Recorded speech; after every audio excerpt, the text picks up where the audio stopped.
That's the plan. Good music's meant for sharing. These three seem to have a great time with each other. Is refreshing really a flavor? Beat? Oomph? Are we sure these terms apply to cooking? Seems like she's found her muse. Does that mean... Okay, I think I know what I need to do. Who? Who is it? Okay, let's take turns shouting his name. Uh-huh. Do I need to do this too? Hyman's going first. Ahem. Shout!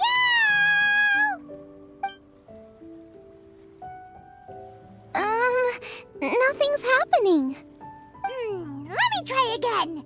Shout! That's weird.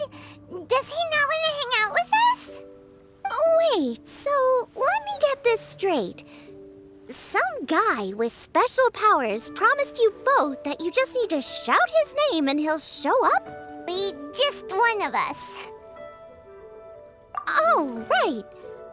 Well, you should be the one to try it then.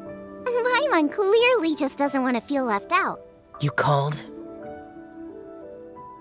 Whoa! An Adeptus? Xiao, was it? Hi there. It was me who asked the traveler to call you here. My name's Xiangling. I'm a chef. Customers. And that includes me? Says you prefer mild food. Just the kind of person I'm looking for. If you don't mind, I'd like you to try the dishes I've made and tell me your thoughts. Yay! Tastes pretty good. That chef cooks dishes with soul, as do you. Both of you are masters of your craft. If I had to find fault with something, the two sides are a little strong for my taste. Some minor adjustments would take this dish from excellence to perfection. I'll be leaving now. See you next time. Paimon still can't believe he actually came. Only kinda, maybe not really joking. Jeez. The appointment of this organizing committee, I am your host and officiator, Yanfei. The Yuheng, Lady Keqing.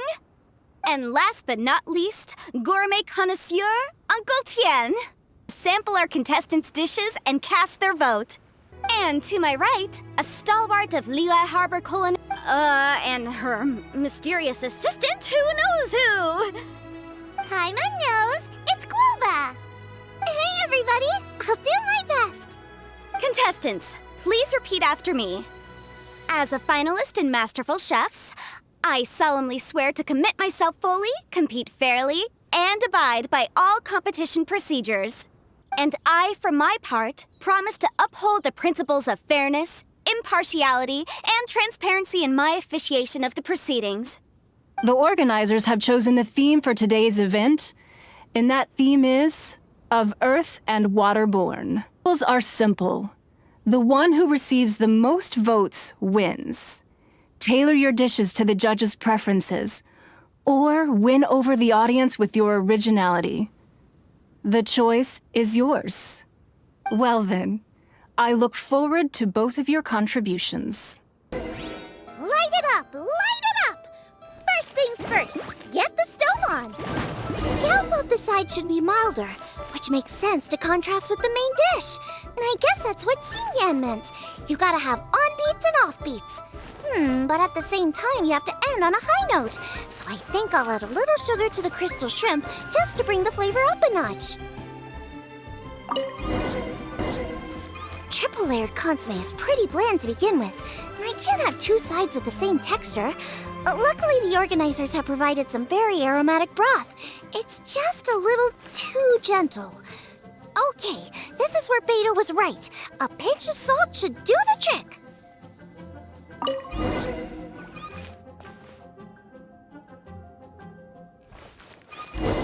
Jueyun chili chicken is the main event.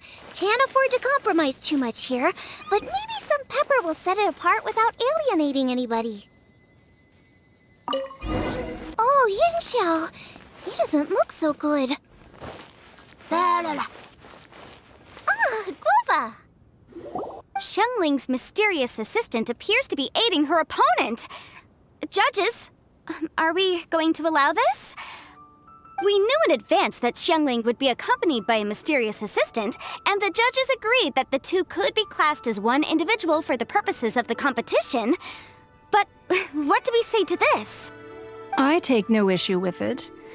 In any case, the assistant hasn't done much in the way of assisting.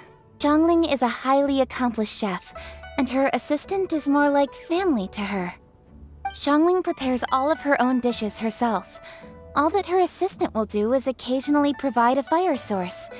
Given Xiangling's level of culinary skill, the difference between her using firewood or her assistant is a trivial one. I appreciate everyone's concerns.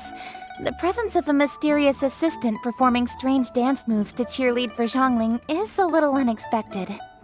But the mysterious assistant has now started cheerleading for Smiley Yanxiao too, demonstrating total impartiality. By encouraging both Xiangling and her opponent, they have proven to be a fair supporter. That's right! Guoba's not really outside help. Guoba just likes to watch people cook. I'm sure the only reason they went over there is to try to help Yanxiao feel less nervous. I give you all my word, Guoba will not interfere with the competition. And I would also say that it's a loss to the competition if Yanxiao isn't at the top of his form.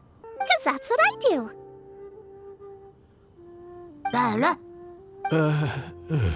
I guess I'll think of my mom then. Thank you, Xiangling.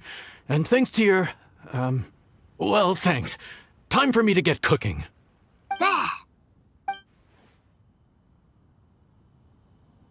Time's up! My dish is Adeptus Temptation with a mint salad and golden shrimp balls. It's a complex dish with very particular ingredients. Smoked ham, crab, fresh shrimp meat, and golden shrimp balls is a time-honored classic loved by everyone. A hearty and wholesome broth, followed up with a shrimp ball. Oh, pure bliss. Judges of the select panel, I will now ask you to consider your votes carefully before writing them down and handing them to me. Thank you all for waiting. All votes have been received and counted. Wow! What? How is it so close? A big thank you to all the audience for being here today, especially those who have come from far and wide. As officiator, I declare the result of this competition to be fair and valid, thus bringing the Masterful Chef's Finals to a close.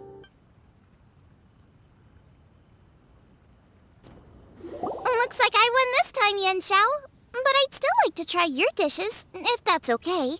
All right, deal. Traveler, Paimon! Thanks for coming. Did you get to try the food? I can't believe it! You didn't get picked? Well, never mind. Don't get mad. I'll make some more for you when we get back. How strange. It hasn't changed one bit. This doesn't make any sense. We cooked our hearts out. Does this mean the competition wasn't enough to awaken the statue? Yeah, we've waited this long already. There's no harm in waiting a little longer. Right, Xiangling? Yep, there's still time. Let's be patient. We'll all see this through together. In fact, I'll go find somewhere to make it right now. Wait here. Oh, right. Paimon knew that. Sheesh, we totally misread that situation. We're back! In fact, when Master had filled in the missing parts of the recipe for me, I realized that I already knew how to make this dish. You already knew? You mean you were able to make this without ever seeing the recipe? Seeing Guoba just reminded me of something. I actually made this dish on the day I first met Guoba. How did you first meet? It was in a cave in the mountains. I ducked inside to get out of the rain and saw an offering table in there, so I put the cornbread buns I'd brought with me on it. Then I ended up falling asleep, and when I woke up, I found out that Guoba had eaten every last one. Guoba followed me around ever since. We're practically family now. Hold up! Stop the conversation! Look! The stone! It burst open! It's... Guoba? What are you... What? Ah, I see the chili mince cornbread buns have been served. Master! Granny, look! The stove god statue looks just like Guoba! Oh, indeed it does. After all, Guoba is the deity you've been searching for. God of the stove. Guoba is a god? You asked me if a sufficiently festive atmosphere would be enough to reawaken the stove god. And my answer is this. Yes. And no. The stove god has always been a deity with great affection for the people, and who acts in response to their desires. To him, the heart's passions and the heart's desires are not the same thing. Passion can be a technique, a skill, something derived from experience. But desires, they are deeper, more innate. They are the heart's strength in its purest form. Masterful chefs is wonderfully exciting, but it is more an exercise of passion than of desire. And passion alone will not suffice to reawaken the stove god from his deep slumber. But just now, when Kuching ate this dish he had longed for, a deeply held desire was fulfilled.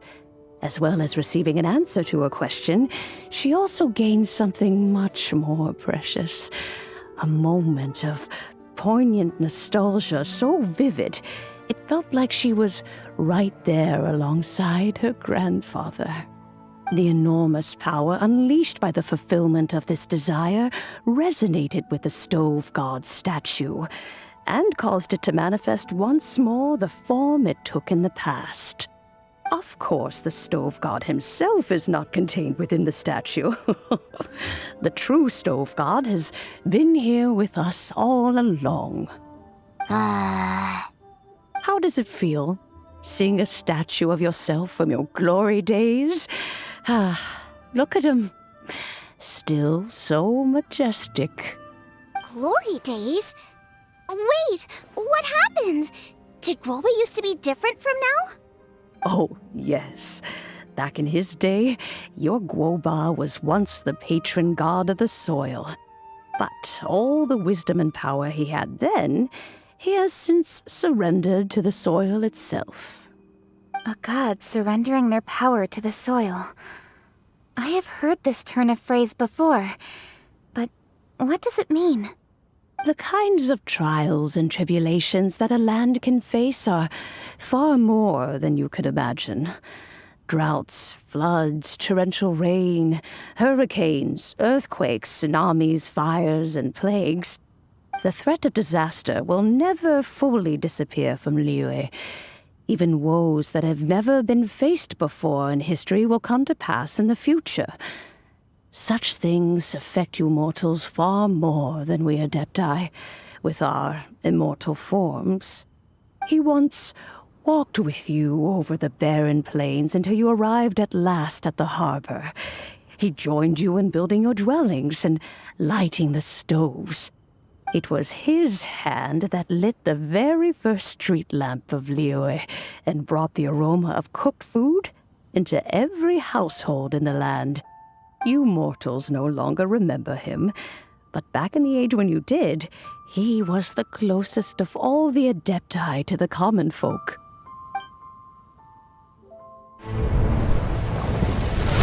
Marchosius, god of the stove, born from a spark when stone struck stone.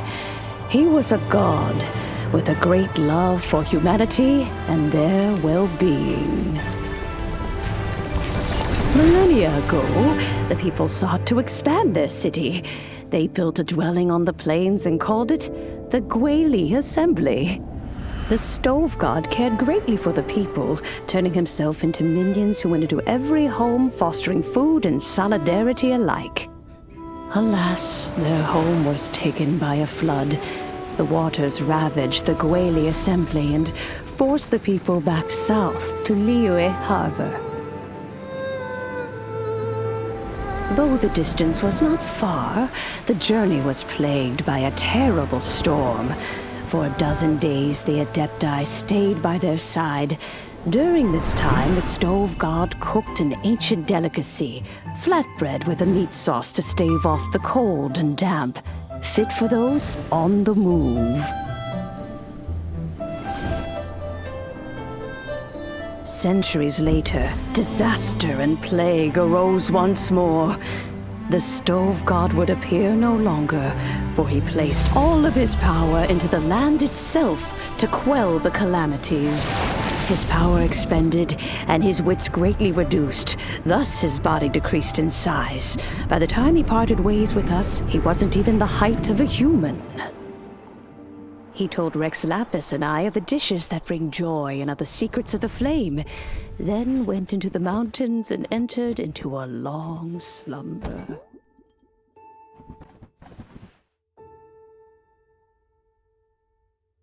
The stove god departed, and Guoba was born. When he awoke, he ate the chiliman's cornbread buns placed on the offering table by a young lady in yellow. Though he did not remember the past, he was profoundly moved and decided to follow this young lady thereafter. The stove god had quietly disappeared, but the vendors rose early to hawk their wares. People went out to buy goods, lit their stoves, and cooked food, just as they had done every day for as long as they could remember. In Liyue, things have always been this way.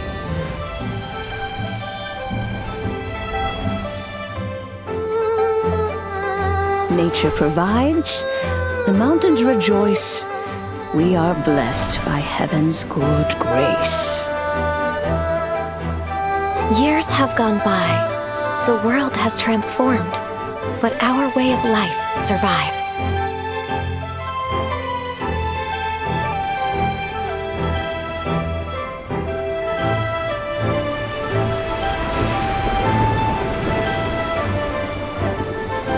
Fame and fortune is only a season.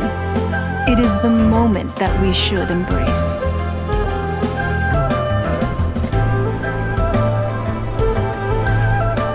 Past meets present. Heritage becomes legacy. Long into the future may we thrive. You once told me that dining is the profoundest of customs in the human world. To eat well is to consume vitality itself, and to drink well is to partake of the very essence of the world. It is a matter of paramount importance, you said, for people cannot face the arduous journey ahead on an empty stomach. At once a humble affair and a profound one. A humble meal of maize and spring water is also profound in that. By ensuring one's survival, it paves the way for millennia of human history and culture to come. My dear friend, Liyue has changed so much while you have slept. Looking at the prosperity and beauty around us today, does it make you happy?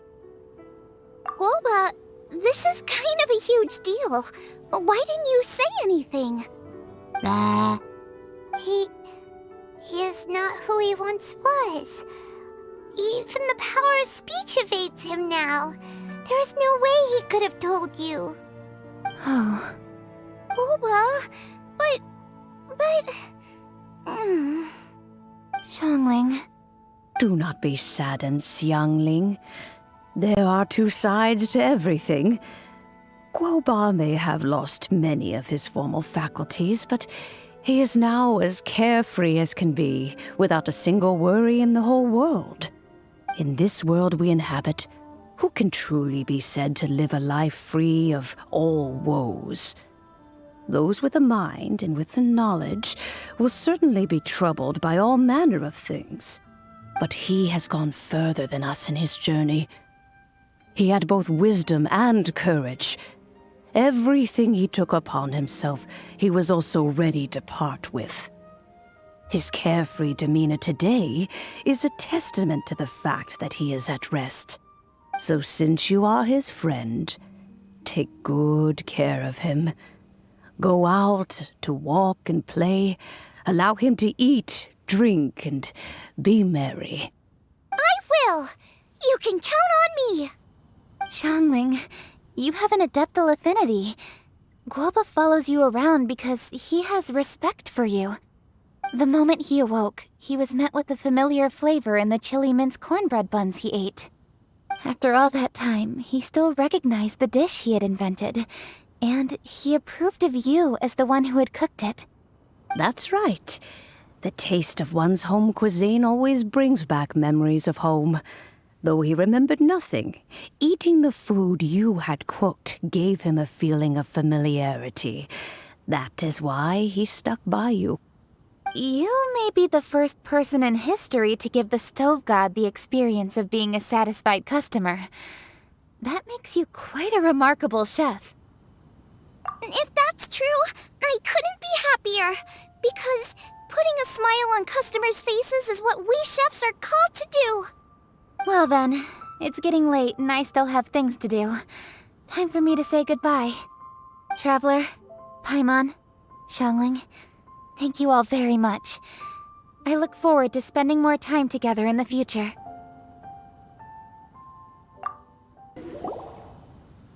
Hi, Dad! I'm back! Hey! What are you doing there? I should be the one handling that. Oh no! Guoba's taken off!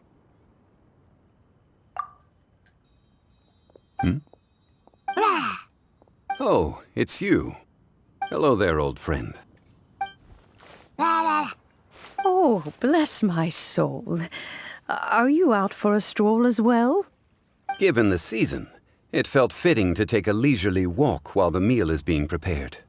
Quite right. And it also gave us the chance to run into you. Guoba may not recognize you, but as ever, he seems quite delighted to see you. So, Guoba doesn't remember anything, but can still feel when something's familiar? Friendship will always withstand the ravages of time. Traveler, what do you think of the name of this festival? Moon Chase. The moon is a carrier of countless emotions.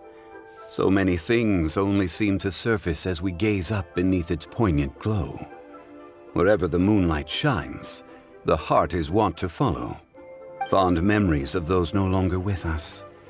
Debts of gratitude to old friends. The meaning of ages past and gone.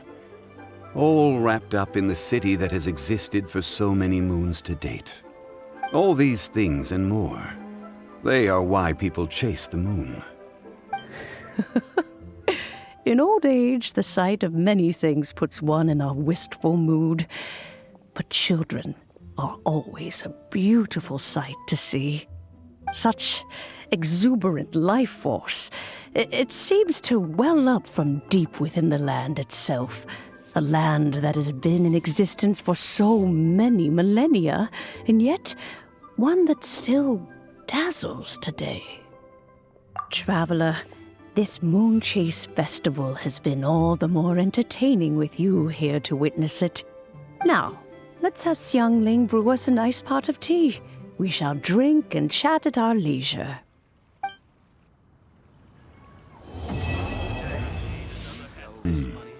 The food at Wan Min restaurant is excellent. I eat here often.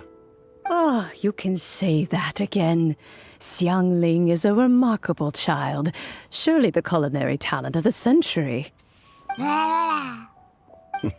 Indeed. To have mastered the craft at her age lends credence to the old aphorism that heroes are made young.